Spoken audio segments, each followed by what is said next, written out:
Bonjour à tous, bienvenue dans notre monde de la spiritualité.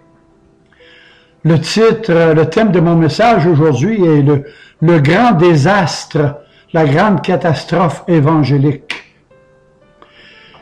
Chers frères et chères petites sœurs en Christ, que personne ne vous séduise en quoi que ce soit, d'aucune manière, car il faut que l'apostasie soit bien installée sur toute la terre dans le cœur de beaucoup d'hommes. Dans le cœur de beaucoup d'hommes. 2 Thessaloniciens 2 et le verset 2 et 3.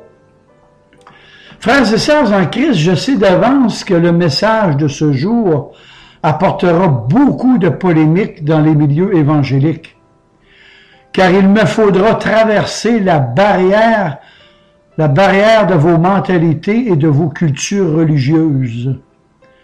Et mon but n'est aucunement de vous heurter, mais de vous faire prendre conscience de la réalité de ce grand désastre évangélique qui circule de nos jours dans ces méga-églises qui sont devenues des bâtiments faits de mains d'hommes et dont la communion fraternelle, elle est virtuelle et impossible. Et pour mieux vous faire comprendre la réalité de ce que je vais vous dire, je vous propose de consulter Patrick Galarneau sur YouTube, La foi sans religion, et le message « Ce qu'on ne vous a pas dit ». Ce qu'on ne vous a pas dit. Il me semblait bon de paraphraser ce texte afin que vous compreniez très bien ce dont je vais vous parler aujourd'hui. En quelque part, le mot apostasie signifie le rejet de Dieu par les hommes. Et aujourd'hui, on parle d'un système qui consiste à rejeter Dieu et non pas d'un antéchrist unique qui viendrait sur la terre et toutes ces balivernes que beaucoup de religions évangéliques ont adoptées.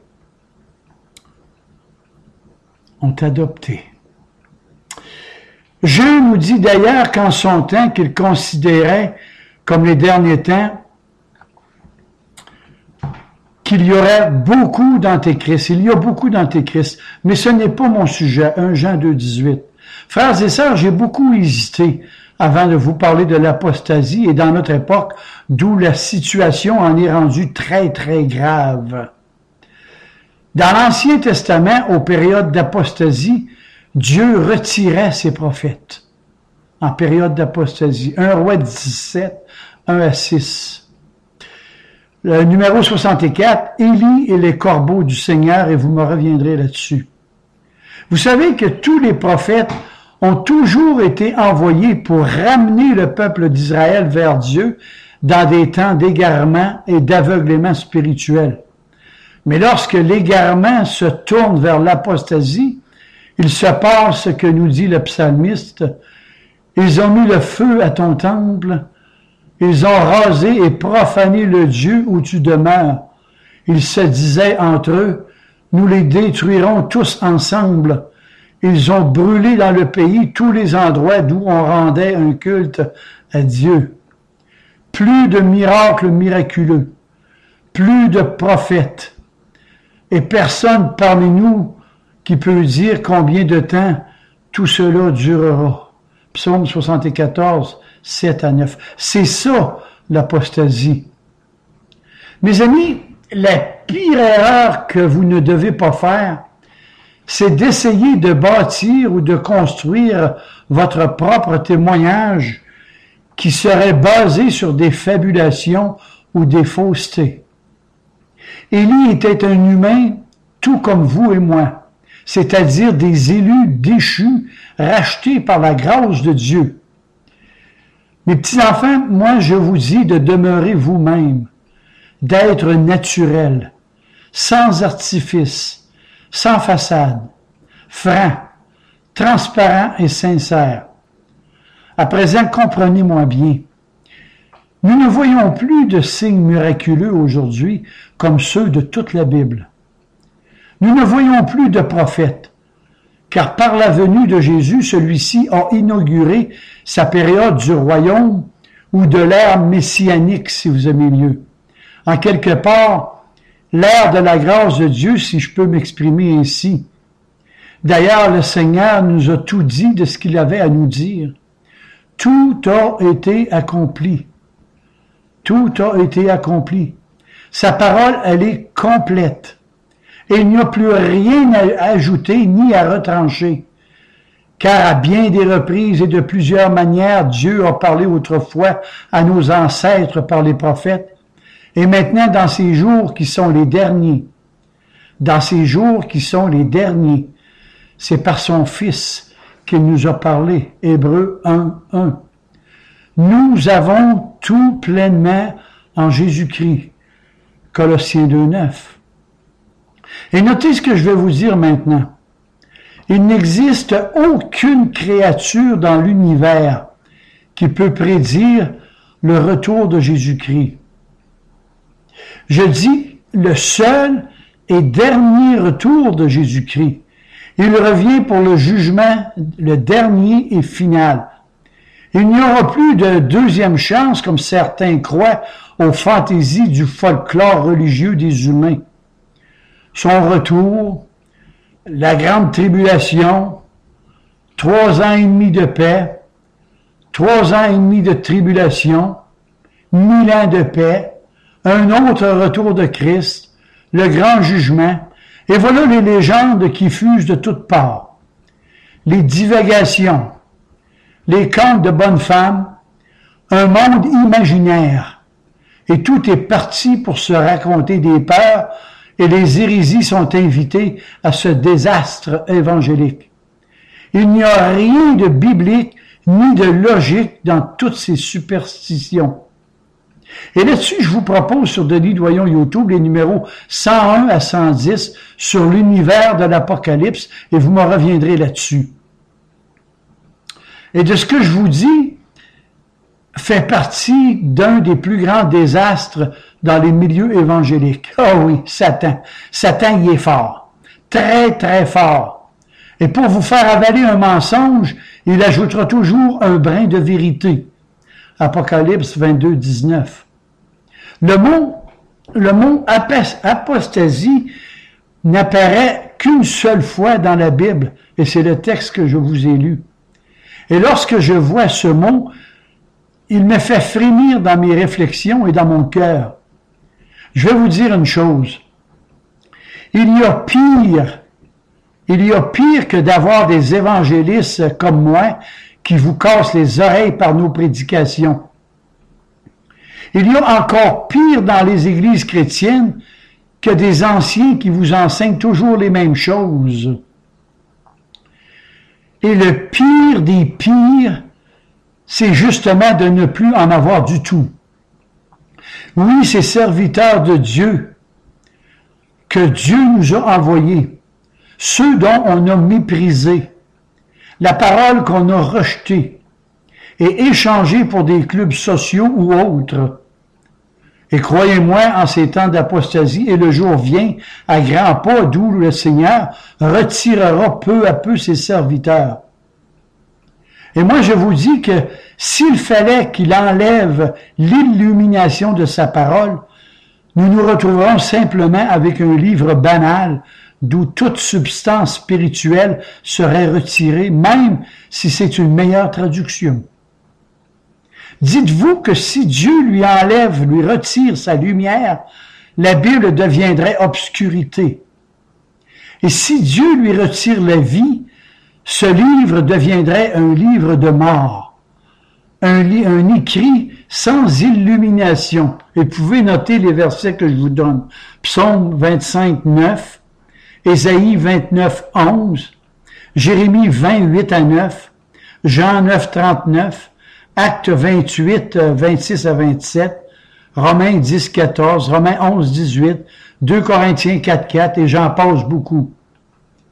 Il est écrit, et je cite, « Mais l'Esprit, le Saint-Esprit dit expressément que dans les derniers temps, quelques-uns abandonneront la foi pour s'attacher à des esprits séducteurs et à des doctrines de démons. 1 Timothée 4, 1. Et l'apôtre Jean de rajouter, mes petits-enfants, c'est la dernière heure. Et comme vous avez appris qu'un antéchrist vient, bien, il y a plusieurs antéchrists.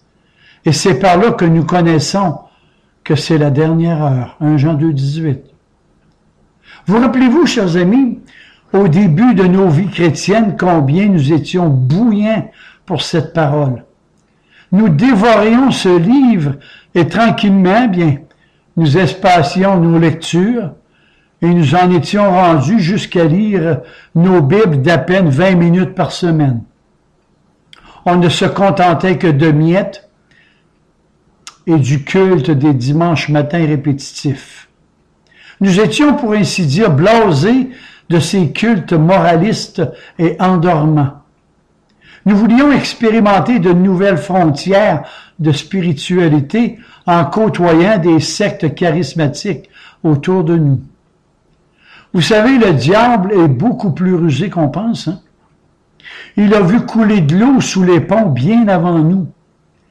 Et de notre côté, on voulait être divertis les dimanches matins par ces assemblées du diable, là où on ne parle plus de péché, on ne parle plus de condamnation, de jugement. On voulait entendre des « je vous aime, on vous aime ».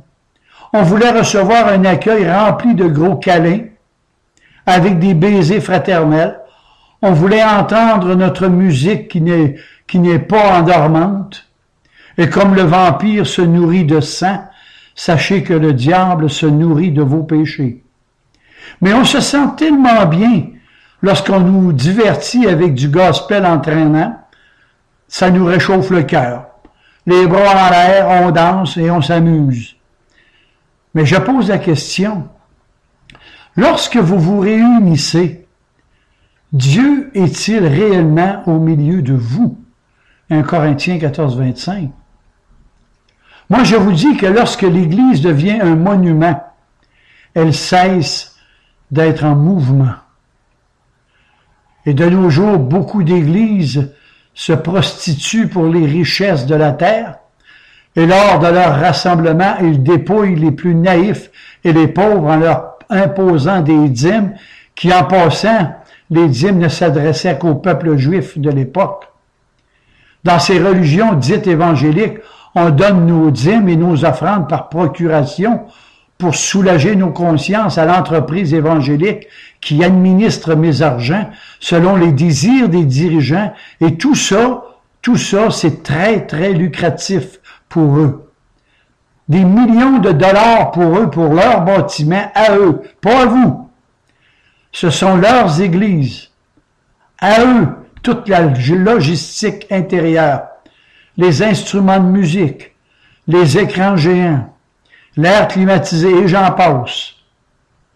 Toute leur spiritualité passe au matériel pour remplir leurs bancs d'église qui la plupart sont vides. Ils se sont créés un ministère de la propagande, allant même chercher des artistes populaires qui vont divertir les gens avec du gospel rythmé afin de les sauver, comme ils disent. Et tout ça avec eux qui ont reçu le don de l'exagération avec des délires collectifs accompagnés de visions et de pseudo-guérisons. Tout ça, c'est la cousine proche de l'apostasie religieuse réinventée avec la doctrine décisionnalisme, comme par exemple ceux qui veulent accepter le Seigneur dans leur cœur, là, avancez-vous en avant. On va prier pour vous. Vous avez une décision à prendre. Et c'est maintenant que vous devez accepter le Seigneur dans vos cœurs. Voilà comment on remplit le ciel au 21e siècle. Ils sont complètement déconnectés de la réalité et de la vérité biblique. On est en plein dérapage. On ne vous prêche que sur l'argent. L'argent est l'argent.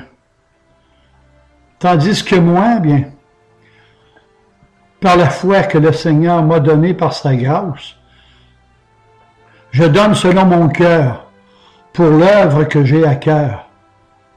et pas pour entretenir des bâtiments à millions. Mes amis, prenez la peine de regarder leurs temples somptueux, des palaces démesurés, exempts de taxes foncières et municipales. Et même chose pour les pasteurs, qui eux aussi ne paient pas de taxes sur leur propriété. Tandis que moi, bien, pauvre travailleur, je paie mes taxes et tout ça, peu importe les religions. Elles sont tous pareilles. Voilà encore un désastre de nos religions dites évangéliques. Parlons un peu de l'Église. L'Église de Jésus-Christ fut bâtie par Christ et le fondement des apôtres.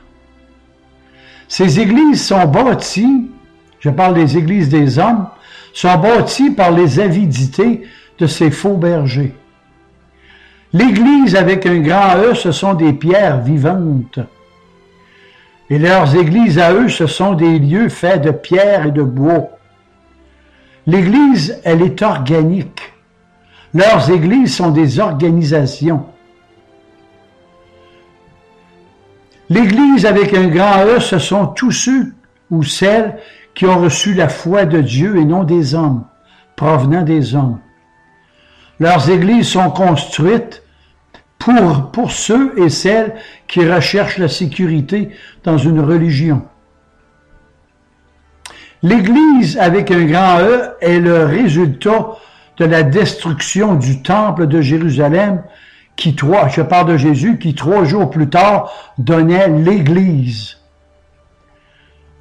Et les églises des hommes sont des temples qui ont remplacé l'Église de Jésus-Christ par manque de foi, préférant à ce que c'est que nous avions vomi. 2 Pierre 2, 22. Et là-dessus, Jésus a dit, je reviendrai. Lorsque je reviendrai, est-ce que je vais trouver de la foi sur la terre? Luc 18, 8.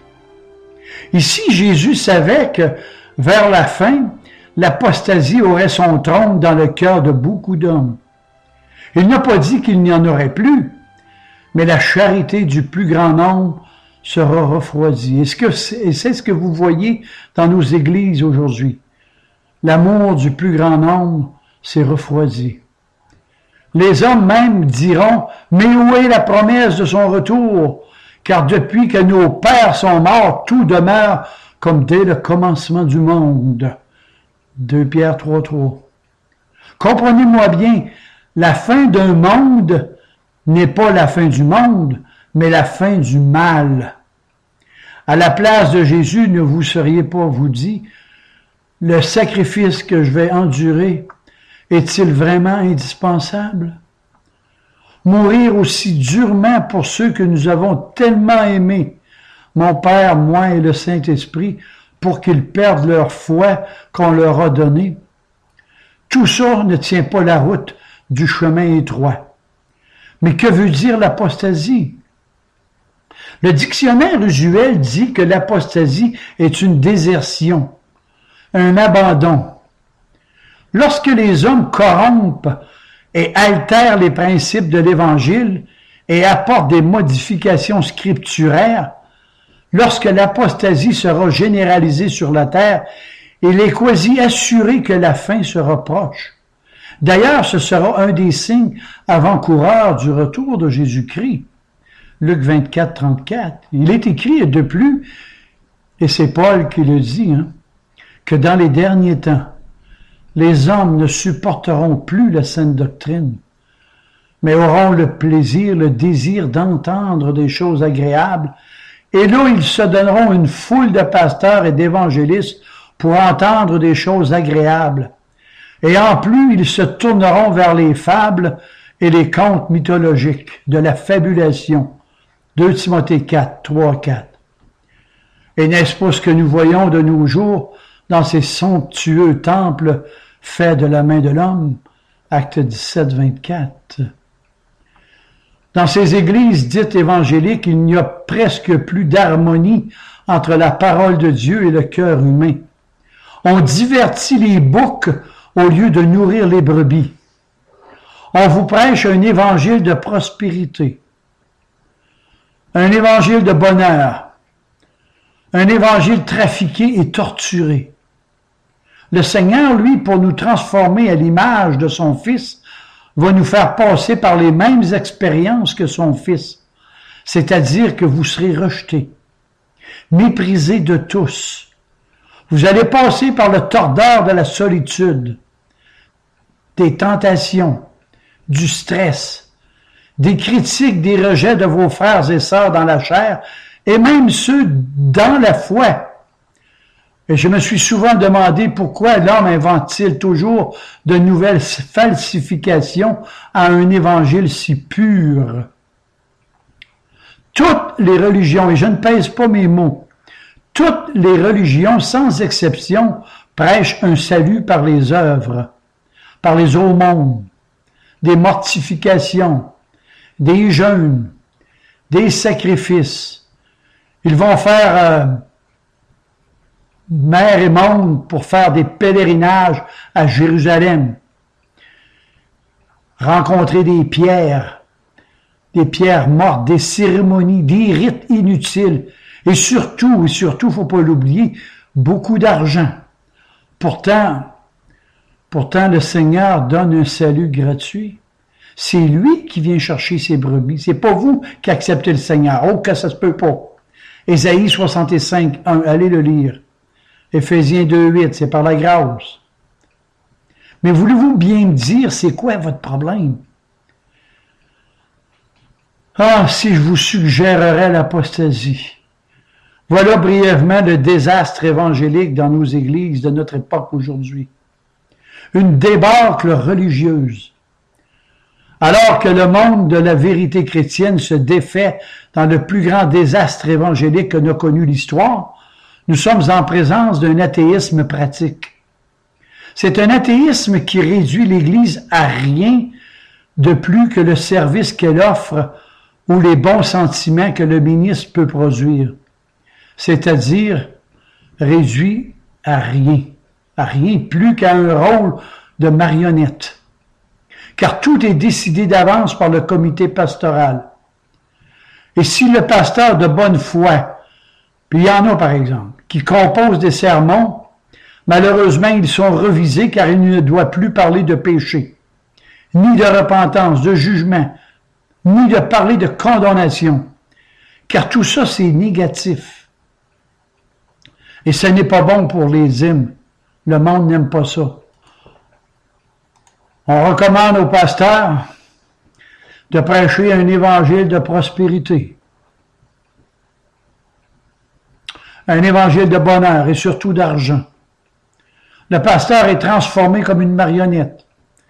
L'Église de Jésus-Christ, elle est un organisme vivant. Ce sont des pierres vivantes, nous dit Pierre, chapitre 1, 2 à 15, 1 Pierre 2, 15.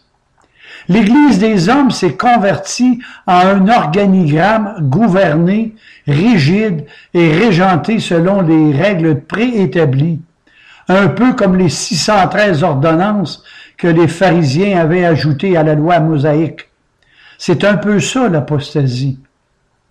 Le monde évangélique moderne a perdu son radicalisme par le biais d'un long processus de compromis avec la modernité et d'alliance avec les autres dénominations sectaires, exactement comme Salomon qui s'allia avec des femmes étrangères, ce qui lui a donné 700 concubines et 300 femmes avec leur Dieu. Et que pensez-vous qu'il est arrivé? Un roi 11, 1 à 4. Vous l'avez deviné, l'apostasie et qui a conduit à quoi? Vers la plus grande noirceur spirituelle en Israël. Et c'est là que Dieu a retiré ses prophètes. Et ce fut guerre par-dessus guerre, schisme, division, famine, peste, déportation, et là j'en passe. Il est certain que beaucoup de mariages de Salomon furent des alliances politiques, et il dut honorer les convictions religieuses de ses femmes exactement comme du temps de Noé avant le déluge. Il est écrit, lorsque les fils de Dieu virent que les filles des hommes étaient belles, ils les ont prises en concubinage. Et là, il est arrivé ce que vous savez, Genèse 6. Le décret de Dieu était arrêté et le jugement du déluge est arrivé. Ces hommes se sont servis d'elles pour corrompre leurs désirs impurs, et là, je vous en épargne les détails. Ce dont l'Église a besoin aujourd'hui, ce n'est pas un réveil, mais une réforme dans le plus profond de son cœur. Le croyez-vous? Et le comble de la coupe de ce désert évangélique, ce sont les méga-églises construites à coups de millions aux frais des membres de ces somptueux temples démesurés. C'est là la cupidité à son paroxysme, la disproportion d'où il ne peut y avoir de communion fraternelle, ni de s'aider les uns les autres. C'est d'un égocentrisme infernal qui fonce dans un mur de christianisme plus libéralisé. Incontestablement, nous sommes déjà dans ces derniers temps. Mais comment est arrivée cette apostasie? Je dirais, moi, tout simplement en faisant des compromis avec la parole de Dieu, pour en arriver aux fausses doctrines et en y ajoutant un évangile de prospérité avec des visions, des pseudo-guérisons, du parler en langue, des exorcismes. Et là, on fait un mélange de fables, des idéologies darwiniennes, les extraterrestres, les fabulations de la préhistoire, et vogue la colère. On est parti dans le royaume du magicien d'Oz. Et pour ma part, bien, j'ai cherché le monde dans l'Église et j'y ai trouvé l'Église dans le monde. Voilà ce qu'est l'apostasie. On a été encore plus loin. On a mis le salut entre les mains de l'homme plutôt qu'en Dieu. Charles Finet enseignait que l'homme pouvait rejeter, choisir le salut par des actes ressortant de sa propre volonté. Le libre arbitre qu'il appelle. Charles Finet est un pasteur presbytérien de 1792 à 1875. Et je le cite. « Ce que Dieu demande à l'Église, c'est qu'elle utilise les moyens adéquats pour la conversion des pécheurs. La théorie que les hommes doivent accepter le Seigneur dans leur cœur vient de lui. La source est là. Et plus tard, Billy Graham l'a tout simplement popularisé. Ils ont envoyé des foules vers la catastrophe évangélique. Le salut par grâce, oh que non! Oh que non! Il faut faire une faveur à Dieu en l'acceptant plutôt que lui nous accepte. Psaume 71, 3. Ésaïe 65, 1. Ézéchiel 33, 26. Jean 6, 62 et j'en passe. Même place que les autres, directement à la filière numéro 13. Et sur ce sujet, je vous propose le sermon numéro 24, la grâce irrésistible de Dieu, et vous me reviendrez là-dessus. Voilà le grand désastre évangélique. Lors de campagnes de recrutement ou d'évangélisation de ces églises, tout est mis en place. Un sermon approprié, une bonne chorale, des fleurs, des sourires partout pour créer une ambiance de religiosité et un appel au sentiment afin que les gens s'avancent en avant pour accepter le Seigneur au point tel qu'on entre dans le royaume de Dieu en chantant, en riant, en dansant dans ces méga-églises. On n'entre plus dans ce royaume en pleurant par le brisement de la reconnaissance de nos péchés passés. En ce qui concerne des véritables chrétiens que j'ai connus dans ma vie, tous m'ont dit que Dieu ne les a pas convertis dans la joie, mais dans l'humiliation, dans les larmes et la reconnaissance de leurs péchés. Jérémie 50, les versets 4 à 6. Ma Bible dit que l'humiliation précède la gloire. Proverbe 15, 33. Oh, la croix! la croix de la prédication de la croix. Mes amis, retenez ce que je vais vous dire et vous en ferez bien ce que vous voulez. Nous avons un Dieu des extrémités, un Dieu des situations sans issue et sans espoir. Et lorsque Dieu sauve un homme, il le sauve, et là je parle de ces élus déchus dans leur péché. Je parle de ceux qui ont été choisis par Dieu avant même la fondation du monde, Éphésiens 1,4. Dieu sauve son élu déchu en le conduisant vers son Fils Jésus-Christ qui ne le rejettera jamais. Et tout ça par l'œuvre du Saint-Esprit qui l'a convaincu de péché, de justice et de jugement. Jean 6, 44, Jean 6, 37, Jean 16, 8. Le Seigneur va chercher quelquefois ceux qui ne demandaient rien et qui ne le cherchaient même pas. Et des fois, il va chercher ceux qui le cherchent dans leur religion alors qu'ils n'ont plus rien à espérer. Ésaïe 65, 1. Dites-vous, mes chers frères et chères petites sœurs en Christ, qu'en quelque part nous étions tous des rescapés de la grâce, des mendiants de la grâce, des lépreux de la grâce. Nous étions tous en disgrâce. Et ça, ne l'oubliez jamais. Au 21e siècle, on a même inventé une nouvelle doctrine, celle du décisionnalisme. Ça, c'est vendeur. Et vous avez une décision à prendre. Ils sont en plein dérapage. Cette transition a été popularisée par Billy Graham par l'heure de la décision. Voilà encore une forme de l'apostasie dans la ruine de ces méga-églises évangéliques. Une ruine spirituelle qui s'en vont vers une faillite spirituelle généralisée. Parce que lorsque c'est trop beau pour être vrai, ce n'est pas vrai. Le décisionnalisme a rempli ces méga-églises de personnes non converties. Et là, ils ont un fichu problème.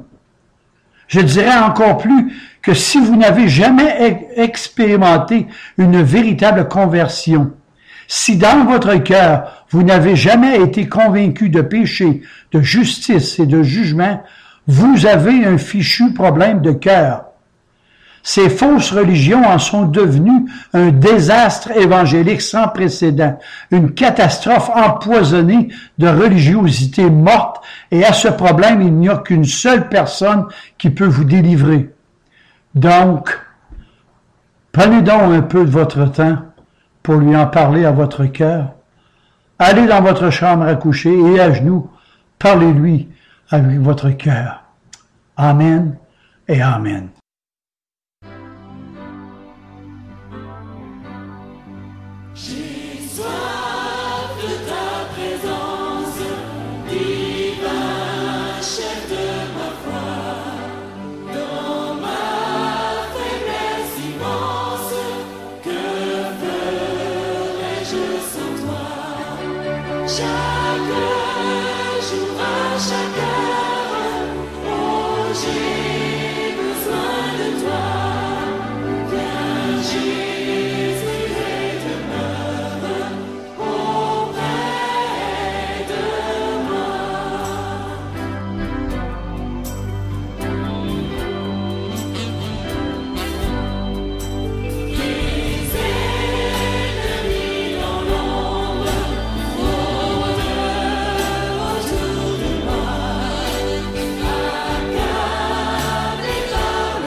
encourage chacun.